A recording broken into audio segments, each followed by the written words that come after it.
It was a night like any other, or so I thought. The warm glow of candlelight flickered across the restaurant, dancing on the glasses of wine that sat untouched between us. Blair looked beautiful as ever, but something felt off, like the quiet before a storm. The noise of the restaurant faded into the background as she spoke, her voice calm but piercing, a tone that instantly caught my attention. "James," she began, her eyes steady on mine. "Do you remember the promise you made to me? The one where I could ask for anything and you wouldn't ask any questions?" I nodded, half listening. It was a casual promise, one made in passing months ago, something I assumed would never come to pass. But tonight it felt like the air had shifted. She wasn't asking for a new pair of shoes or a fancy vacation.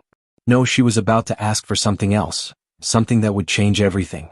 Blair continued, her words soft yet loaded with intent. "I want to ask for something now, James. And I want you to honor that promise. No questions asked." I looked at her, confused, trying to read her face. Was she joking? No.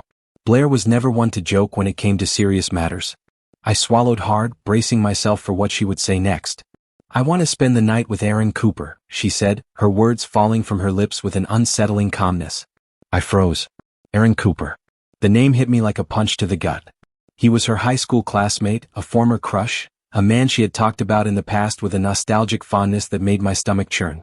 Aaron, now a professional basketball player, had somehow managed to stay in her life even after all these years. They'd run into each other recently, I assumed, but I never imagined it would lead to this. She explained, almost as if it were a casual favor. "Aaron confessed he still has feelings for me, James. He wants to rekindle something we once had. And I think it's time to close that chapter of my life. It's just one night, nothing more. It won't affect us." The words felt surreal, as if I were caught in a dream. I sat there, stunned, unable to process the request. Blair, the woman I had loved for so long, was asking to sleep with another man, and not just any man, but someone from her past. Someone she still seemed to harbor feelings for. I wanted to speak, to ask her what she was thinking, to demand an explanation for this absurdity.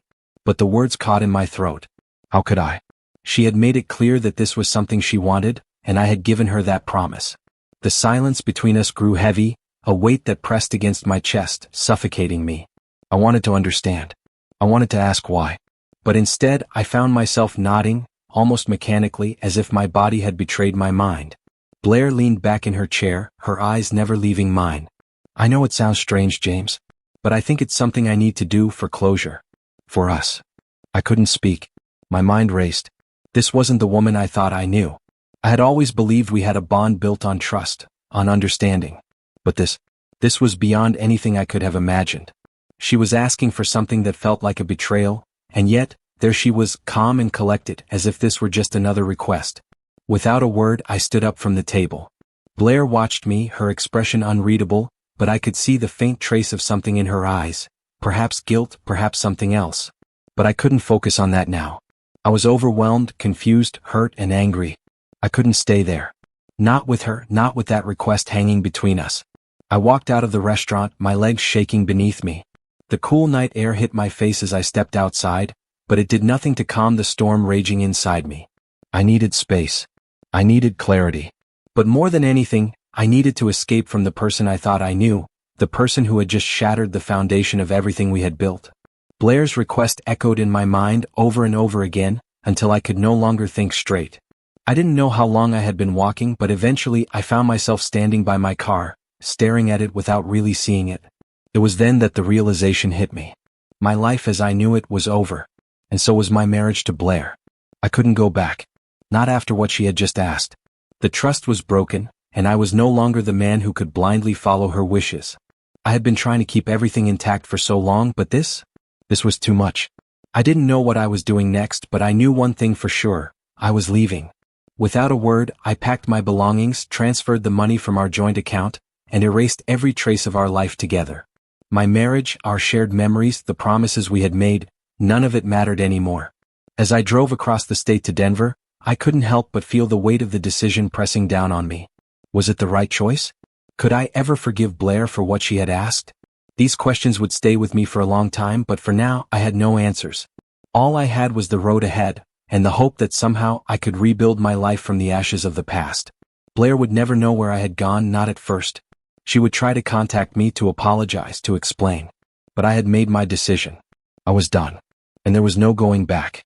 The promise she had made, the one she thought would give her control over me, had cost us both everything. The drive to Denver felt like a blur. I barely remembered the miles, just the steady hum of the car and the occasional flicker of lights as I passed through small towns. It was the middle of the night when I finally arrived, but I didn't care about the time. The city's skyline, distant and cold, didn't offer the comfort I expected. In fact, it felt just as empty as the pit in my stomach. I checked into a hotel, something basic. Nothing fancy, just a bed, a shower, and the quiet I desperately needed.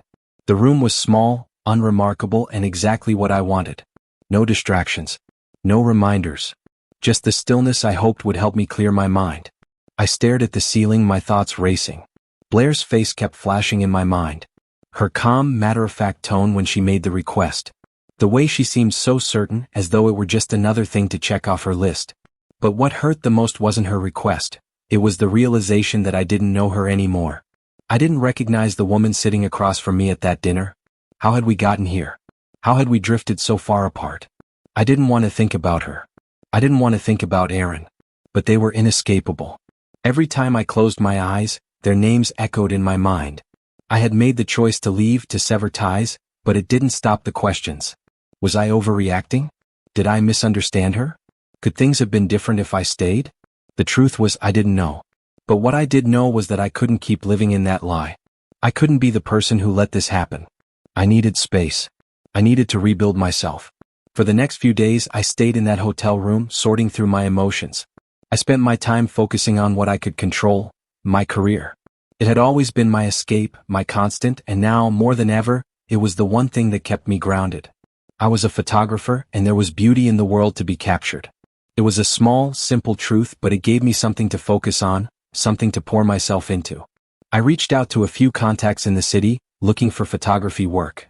Denver was a bustling hub for creatives, and I knew I could find my place if I just put myself out there. Over the next few weeks, I booked a few gigs. Small ones, but they were enough to keep me occupied, enough to remind me that I was still capable of building something new. But the silence between Blair and me grew. I didn't answer her calls or her texts. I didn't check the emails she sent, filled with apologies and explanations. She must have been confused, desperate even, but I couldn't bring myself to listen. She had made her choice, and now it was time for me to make mine. I threw myself into my work, capturing the raw beauty of the city, the architecture, the people, and the fleeting moments of life that most overlooked. For the first time in years, I felt like I was truly seeing the world. It was strange, this new freedom, this new life, but it was also exactly what I needed. I wasn't looking for comfort anymore. I wasn't looking for validation. I was just trying to find myself again. The first time I picked up my camera after leaving Blair, I felt a sense of peace I hadn't known in months. I began to find joy in the simple act of creating something beautiful out of nothing. Photography became my therapy, my way of sorting through the chaos in my mind. A few weeks later, I met Clara. She was a fellow photographer, someone I had crossed paths with at a gallery opening. She had a quiet confidence about her, a calm that was exactly what I needed. She didn't know about my past, and I didn't want to talk about it. We kept things light at first, just small conversations over coffee, sharing tips and techniques about our craft. But as we spent more time together, I began to notice the warmth in her eyes, the kindness in her smile. Clara was everything I wasn't. She was open, unafraid to trust, unafraid to let people in. She had a way of seeing the world that was completely different from my own. And as much as I hated to admit it, I found myself drawn to her. It wasn't love, not yet, but it was something new, something real. We spent hours walking through the city, discussing photography, life, and everything in between. Her company was refreshing, a distraction from the pain I had been carrying. With Clara, I felt like I could breathe again. And as the days passed, I began to see that I was moving forward. It wasn't easy and it wasn't perfect, but I was healing. Still, Blair's presence loomed in the background. The unanswered messages. The guilt that gnawed at me every time I thought about her. It wasn't that I didn't care about her anymore. I did. I always would. But the truth was I couldn't go back. I couldn't return to the life I had with her, not after everything that had happened. There were moments when I wondered if she was still searching for me, trying to find answers. I imagined her in the same silence, waiting for me to reach out. But I couldn't. Not yet. Not when I was still trying to piece myself back together. Every so often I would think about what could have been. What if I had stayed? What if I had listened to her, trusted her? But those thoughts were fleeting. The reality was that I had made the right choice. I had to let go. Not just of Blair, but of the version of myself that had been defined by her. I was finally starting to understand that life wasn't about waiting for things to go back to the way they were. It was about moving forward, even when the path ahead seemed uncertain. And as I stood there in the middle of Denver with my camera in hand and Clara by my side, I realized that this was my new beginning. Blair had her own journey to take and I had mine. And for the first time in months I felt free. The days in Denver blended together, each one a quiet step toward something new. The city was full of possibility, so much so that I could almost forget about the mess I had left behind. Almost. Every time I picked up my camera, I felt a slight pang of guilt, a reminder that I had chosen to walk away from Blair. But as the weeks turned into months, that guilt started to fade. I realized that the life I was building wasn't a rejection of her, it was a reclamation of myself. And for the first time in a long while, I was starting to feel like I could breathe again. Clara and I had become close. We spent more time together, both professionally and personally. She showed me parts of Denver I never would have discovered on my own. Hidden coffee shops, quiet parks, streets filled with street art that I could capture through my lens. Her world was different from mine and I found myself drawn to it.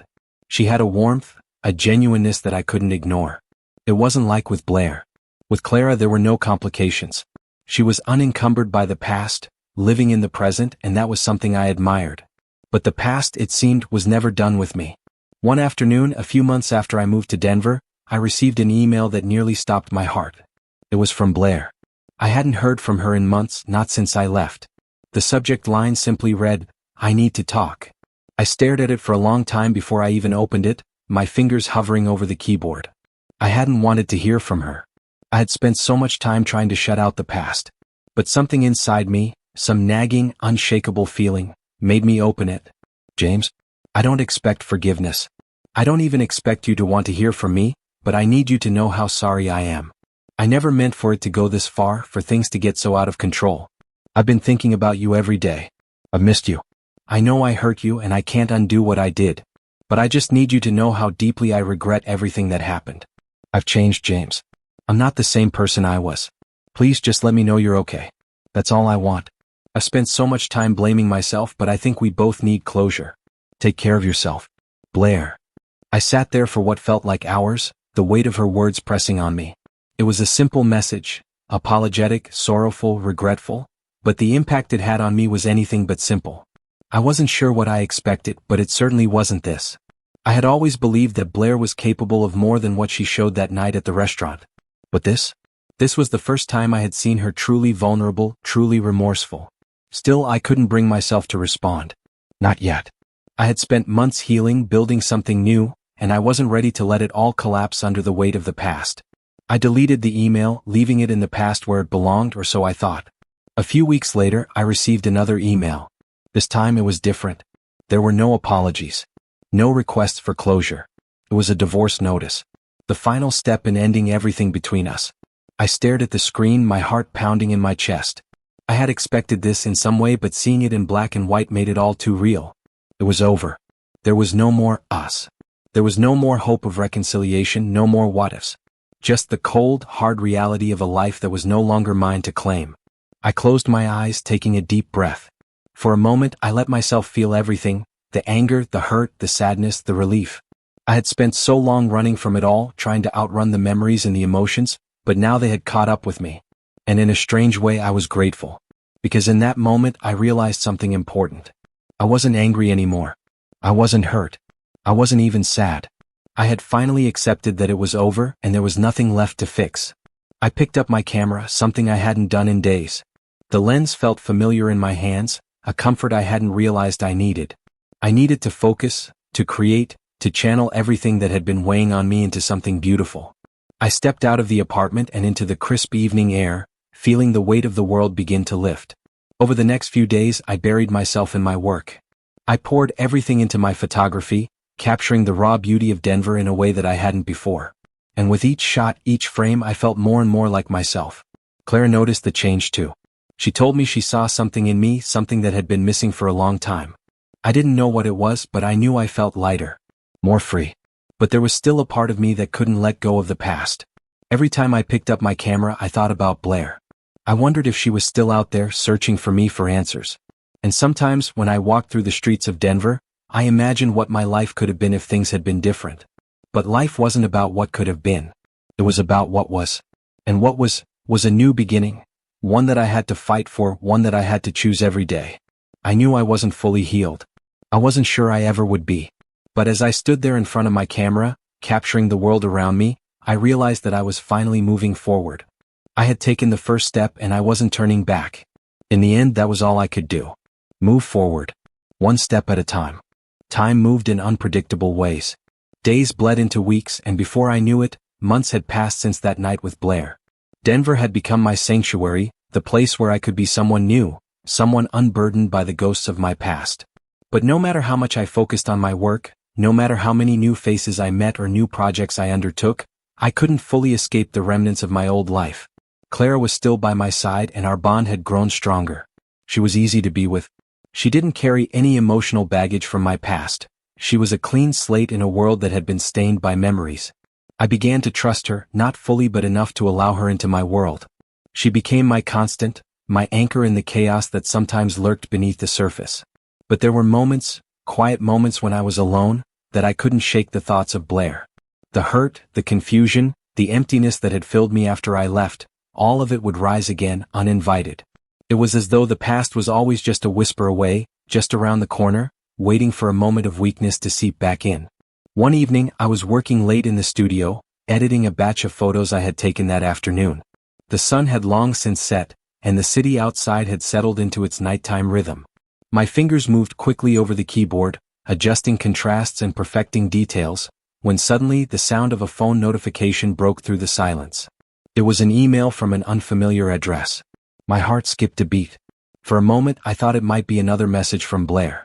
But when I opened it, I was met with something else entirely. It was a photo.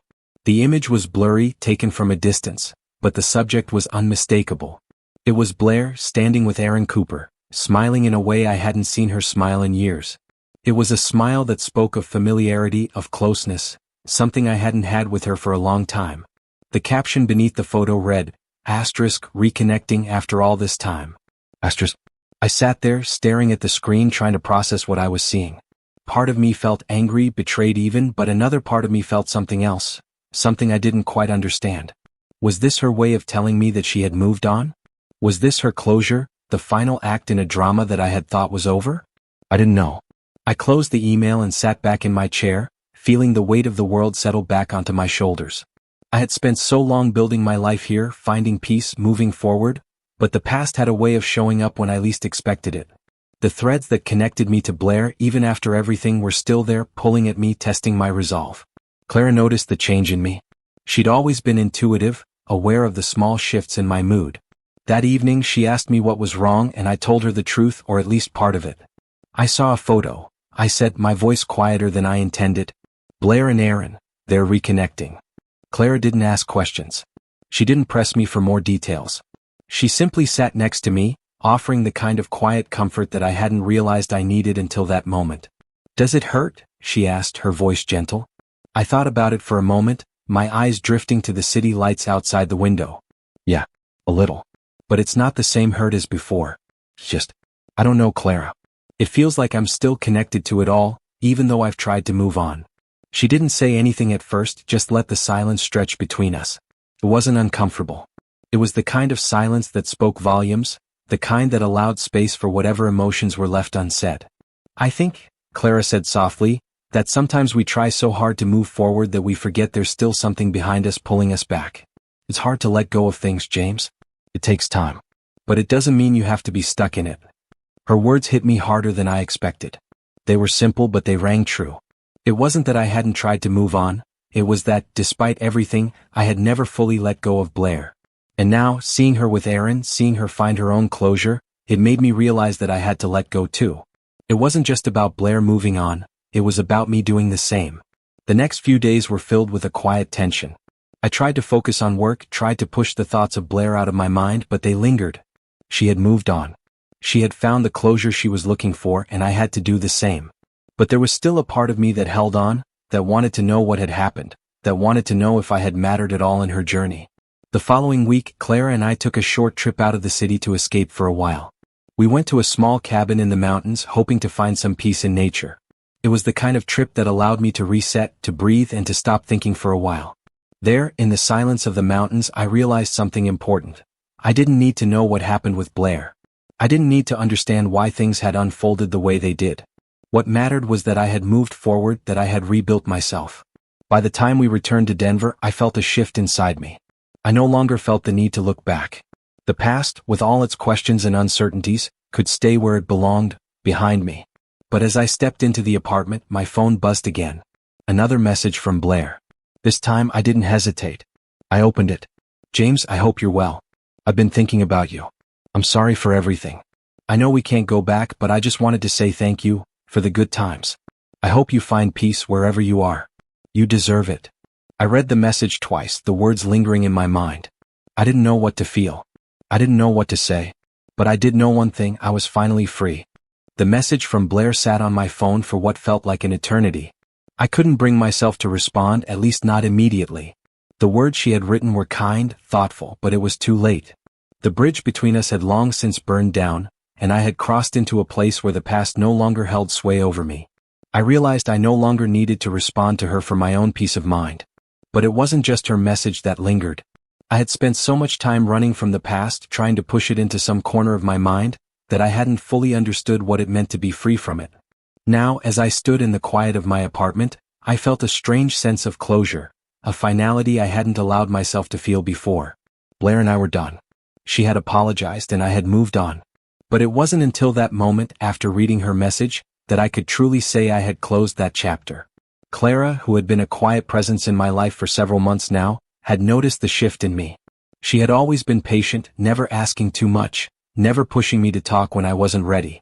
But after I read Blair's message, I could sense her subtle curiosity. We had both been tiptoeing around our pasts, and though I had never discussed Blair in detail, Clara had a way of understanding when something was on my mind. That evening, as we sat on the balcony of the apartment, watching the sunset paint the sky in shades of purple and gold, Clara spoke up. "You're quiet tonight," she said, her voice gentle, but there was an edge of concern in it.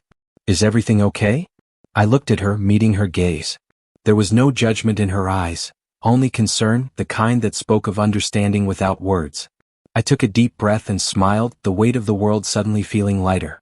"I'm okay," I said, my voice steady. "Really? I think I finally understand what it means to let go." Clara nodded slowly, her lips curving into a soft smile. "Good," she said simply, as if she had known all along. She reached out, taking my hand in hers, and I realized in that moment how much I had come to care for her. She wasn't a replacement for Blair. She wasn't a way to fill the space left behind by my failed marriage. Clara was her own person, and her presence in my life felt like a fresh start, one that was free from the shadows of the past. We spent the rest of the evening in peaceful silence, the kind of silence that wasn't uncomfortable, but rather a shared space of understanding. There was no need for words, only the quiet connection we had built between us.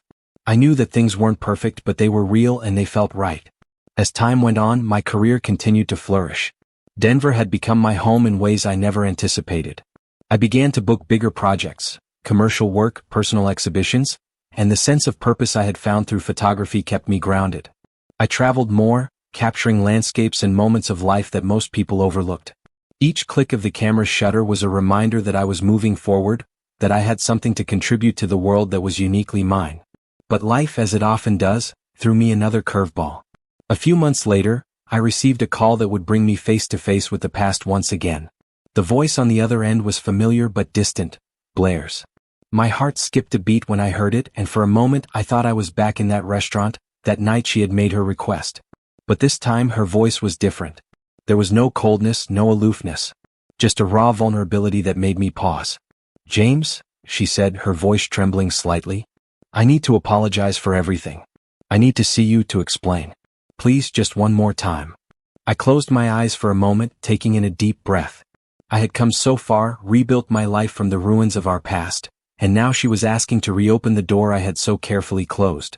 A part of me wanted to ignore it, to tell her that it was too late, that I had moved on. But another part of me, the part that had loved her once, felt compelled to hear her out. "I'll meet you," I said, the words coming out with more calmness than I felt. "But only for closure. We both need it, I think." The meeting was set for the following afternoon. I wasn't sure what to expect. But deep down, I knew this conversation would be the last time I would see her. I had already let go, but I needed to hear her say the words, to hear her acknowledge the part of me that had been broken by her actions. When I arrived at the cafe, I saw Blair sitting by the window, her face turned toward the street as if she were waiting for something, or perhaps someone, to walk into her life. She looked older, a little more worn, but still beautiful in that way she always had been. I sat down across from her, the air between us thick with unspoken words. She didn't speak at first, just looked at me as though she were measuring me, trying to figure out where we stood in this strange limbo of the past. Finally she spoke.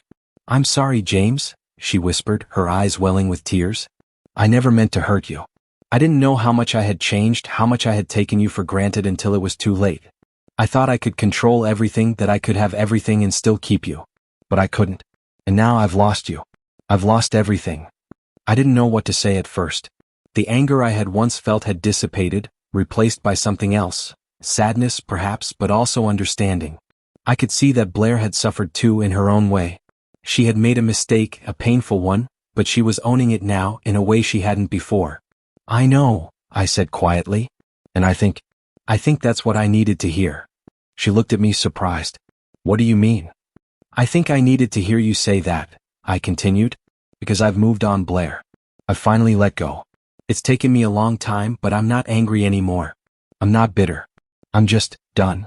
Blair nodded slowly, her face softening. "I understand. And I don't blame you."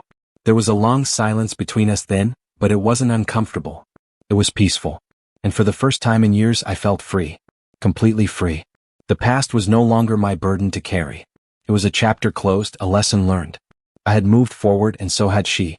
When I left the cafe that day I didn't look back. I didn't need to. It was strange how closure could come so quietly, as if it had always been there, just waiting for the right moment to reveal itself. Walking away from Blair that afternoon, I felt a weight lift from my shoulders, one I hadn't even realized I was carrying. The past was no longer a looming shadow, it had become just another chapter in a book that was already moving forward. That night, I found myself sitting on the balcony again, the city of Denver sprawled out before me, the lights twinkling like tiny stars. Clara was next to me as always, her presence calm and reassuring. We didn't talk much about the meeting with Blair. There was no need to. I could tell by the way she looked at me that she understood. She had always given me the space I needed, and tonight I realized how much I appreciated that. Clara had become a constant in my life. A friend, a confidant, someone I didn't have to explain myself to. We didn't need to talk every moment, but when we did, there was always something meaningful in our words. It was a relationship that was built on trust, on mutual respect. And for the first time in a long while, I wasn't afraid to be open with her. "I think I'm finally starting to get it," I said, breaking the silence. Clara turned to me, her expression soft but curious. "Get what?" "Everything. The way forward. What it really means to let go." Clara nodded, her eyes reflecting the streetlights below. "You've been through a lot. And you've come so far, James. I can see it in the way you carry yourself now." I smiled faintly, my eyes tracing the outlines of the buildings in the distance. "I don't think I ever would have made it here without the time I spent away from everything. Denver, photography, it all came at the right time." There was a pause, but this time it wasn't filled with uncertainty. I was at peace. "I'm glad you're here," Clara said, her voice soft but sincere. "I'm glad you're finally at a place where you can move forward. Whatever that means for you." And that was it. There was no grand gesture, no dramatic confession. Just a quiet, shared understanding between us. I wasn't looking for anything more than what I had now, peace. Clara had shown me that it was possible to find happiness without the burden of the past weighing me down. The next few months passed in a blur of new experiences. My work as a photographer took me to new places, across the country, even to Europe for a few exhibitions. With each new project, I grew not just as an artist but as a person. The more I captured, the more I saw how much beauty there was in the world, how much there was left for me to experience. I no longer needed to carry the weight of old regrets. I was creating something fresh, something mine. As for Clara, she continued to be by my side, supporting me as I explored new ideas in photography, pushing me to take risks I hadn't considered before. She encouraged me to open up to new possibilities, both in my work and in my personal life. I had become someone who was no longer afraid to take chances, to believe that the future could be something worth investing in. I still thought about Blair from time to time. The old memories were fading, slowly replaced by the new ones I was creating. I realized that no matter how much I had loved her, I had outgrown that version of myself. I was no longer the man who had clung to the past, who had begged for answers that would never come. I was someone different now, someone stronger. The final piece of the puzzle came when I was offered the chance to curate my first solo exhibition. It was the culmination of years of hard work and growth, a moment that felt like the perfect reflection of everything I had overcome. The exhibition wasn't just about showcasing my photographs, it was about showing the world who I had become. It was about embracing my journey from the pain of the past to the beauty of the present. As I stood in front of my work on opening night, surrounded by friends, colleagues, and even a few strangers, I felt an overwhelming sense of pride. I wasn't just proud of the photos on the walls, I was proud of the person I had become. The man who had walked away from his past, who had learned to embrace the future with open arms. And Clara was there beside me as she always had been. She had been my steady companion throughout this journey, the one person who had believed in me even when I didn't believe in myself. When I looked at her that night, I realized that no matter where my life went from here, I would always be grateful for the second chance I had been given, not just to rebuild my career but to rebuild my life. The exhibition was a success more than I could have ever imagined. As the night wore on, I stepped away from the crowd, needing a moment to myself. I found a quiet corner in the gallery, looking out at the city skyline. The lights below seemed to shimmer in the distance, and I couldn't help but feel like everything had come full circle. The man I had been, the man I was now, and the man I was becoming, they were all part of the same journey. It wasn't perfect. Life never was. But it was real. And for the first time I felt truly alive. James? Clara's voice broke through my thoughts. I turned around to find her standing there, her smile as warm as ever. I think you're ready for whatever comes next, she said, her words simple but filled with meaning.